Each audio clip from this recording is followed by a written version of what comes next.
and I'm saying this seriously, that we too had a nuclear weapon, because that is what Europe and America understands.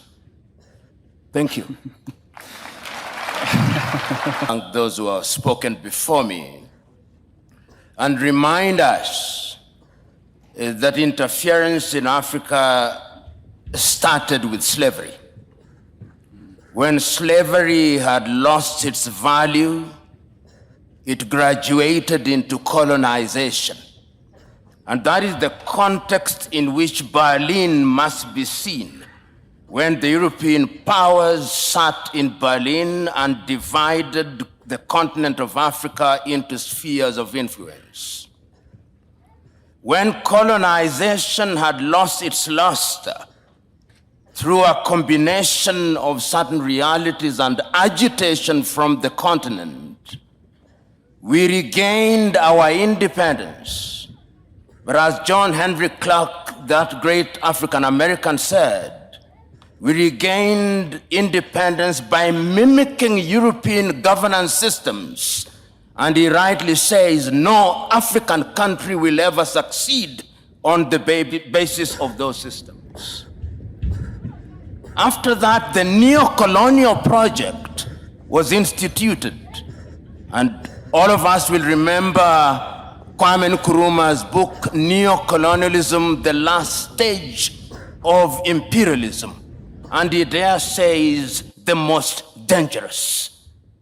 We are now in a neo-colonial stage, when the European powers are at their most diabolical, when the Americans are at their most diabolical. And it's not lost on me that they'll be meeting in Hiroshima next week as the G7. And how do they interfere? They interfere militarily.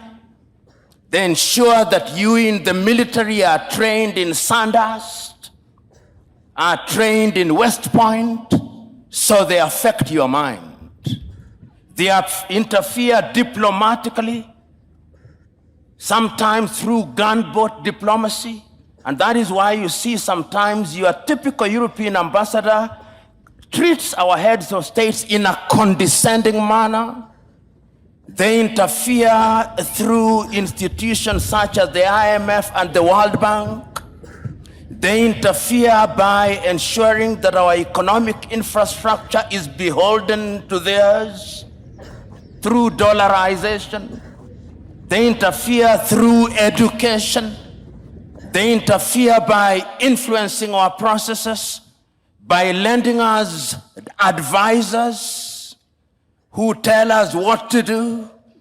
The neo-colonial project is alive and well, and it is at its most dangerous, and we Africans must smell the coffee. If we don't, they are going to continue to interfere. How else do they interfere? Through NGOs, Danida, CEDA, UK Aid, US Aid. These are Trojan horses that are introduced into our countries for the purpose of influencing our processes. And they infiltrate our institutions.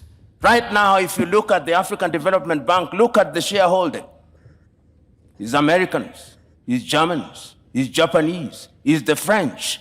And the Europeans have done their bit. They also interfere through post-colonial institutions, the Commonwealth of independent nations. They are not sovereign states, former French-speaking nations.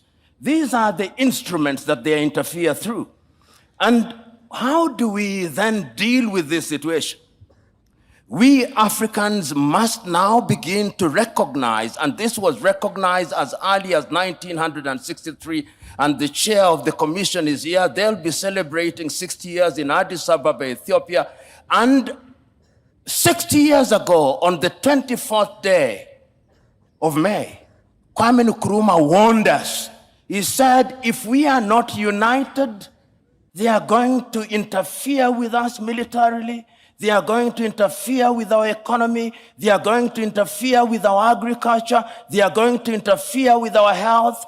Our duty, and I hope that when African heads of states and government meet in Addis next week, It will not be another jamboree at which pro forma speeches are read. I hope it will be an occasion to give meaning to Africa Agenda 2063.